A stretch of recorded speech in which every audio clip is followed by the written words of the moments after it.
Okay, this week's video is on light and shadow. So I thought I would film it in the sun and in the shadow so you can kind of see. When you see my face right here, you can see that when I'm in the bright light, these dark shadow shapes are created. And when I move into the mid light, it sort of makes everything more, there's less contrast between the shadow and the light. So when you're doing a drawing, if you get a bright light, a bright spotlight, it's going to help to define the shadow shapes. I'll show you on here as well. On the figure, see it's making some nice bold shadow shapes that give like a definition between the negative and the positive shape. And over here, you kind of lose that. So you have, but the thing is, if you know some of these rules about light and dark, light and shadow, then you can sort of pretend it's in the bright light, and you can sort of accentuate these mid shadows that you see and accentuate the mid highlights that you're left with. So to illustrate this, I'll show you one of these drawings that I did to practice with a graphite pencil showing the lights and shadows. So you can see this is the light source here, where the light source hits the sphere is the brightest point, but the darkest point is not on the opposite side of the sphere. The darkest point is along this ridge here because you have a reflected light coming back here. So this is one of the basic ways to understand the light and shadow. The light source is your brightest light. Then it gradates from there to like a darkest point, the darkest area there. And then there's the reflected light on the other side of the sphere. And then there's the cast shadow. Okay. So you can also see it.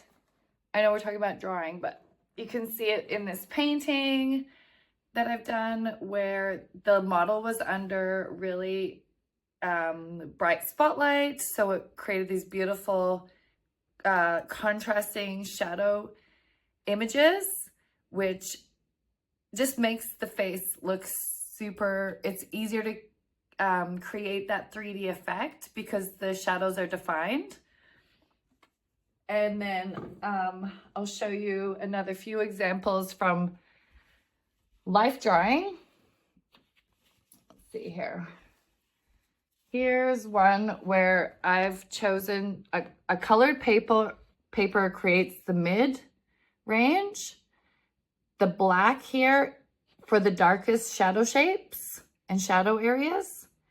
And then I've come in with the white here to show all the highlights. The blue's just like another different color to show to highlight the shape, the positive on the negative space, the blanket she was lying on. And so colored paper is a fun way of achieving this. Here's another one where I've used the color of the colored paper as the mid. I've gone in with a dark brown in this case as the shadow shapes. And then I've gone in with this like cream color for the highlights. And then I've done blue around just to sort of really make that shape of the body pop out against the negative space of the background and the blanket that she is on. Another one here is just done with just the paper and the black pencil. So you can see it done with, I'm using the white of the paper in this case to be the highlights.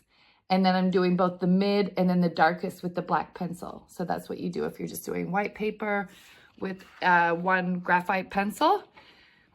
This is another example where I've just done sort of the soft outline, making sure there's some spots where you're accentuating the shadow, and then some spots where you're losing the line a little bit to show that there's barely any shadow there, and just coming in with just the lightest bit on the very most highlighted areas still makes that pop out.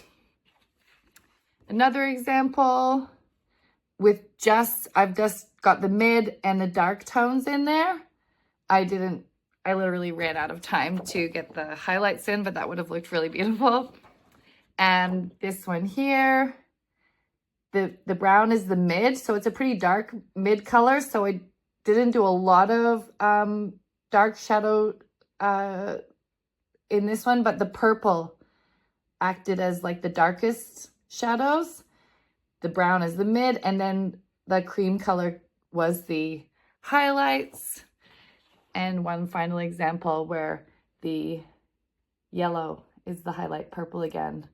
Purples and browns are a nice alternative to black if you're using colored pencils or Conte crayons. And that is basically lights and shadows. Try and get a really nice light source so you can get those shadow shapes. But if not, just remember the rule that the light source creates the highlight. Then the darkest area is sort of the part that turns away from the light source. And then the reflected light is coming on. If you can get a dark background, your highlight will pop out more. And then there's the cast shadow. So that's the quick version of lights and shadows. Enjoy.